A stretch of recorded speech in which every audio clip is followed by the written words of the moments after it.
কুষ্টিয়ার কুমারখালীতে বুয়েটের কৃতি শিক্ষার্থী শহীদ আবরার ফাহাদ জামে মসজিদের সম্প্রসারণ কাজের উদ্বোধন করেন যুব ও ক্রীড়া মন্ত্রণালয় এবং স্থানীয় সরকার পল্লী উন্নয়ন ও সমবায় মন্ত্রণালয়ের উপদেষ্টা আসিফ মাহমুদ সজীব ভুইয়া। বৃহস্পতিবার সকাল 11টা 7 মিনিটে উপজেলার কয়া ইউনিয়নের রায়ডাঙ্গা এলাকায় প্রায় ৬৯ লাখ টাকা ব্যয়ে এ কাজের উদ্বোধন করেন তিনি।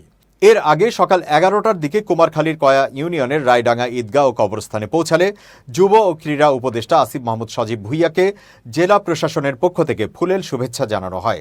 পরে শহীদ আবরার ফাহাদের কবরে ফুল দিয়ে শ্রদ্ধা নিবেদন ও কবর জিয়ারত করেন যুব ও ক্রীড়া উপদেষ্টা আসিফ মাহমুদ সজীব ভুইয়া।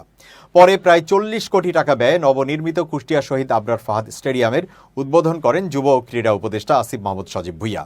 আজ বৃহস্পতিবার ৬ মার্চ বেলা ১২টায় উদ্বোধনী অনুষ্ঠানে প্রধান অতিথির বক্তব্য রাখেন তিনি। উল্লেখ্য, বুয়েটের শেরেবাংলা হলে আবরার ফাহাদকে পিটিয়ে হত্যা করেন বুয়েট ছাত্রলীগের একদল নেতাকর্মী।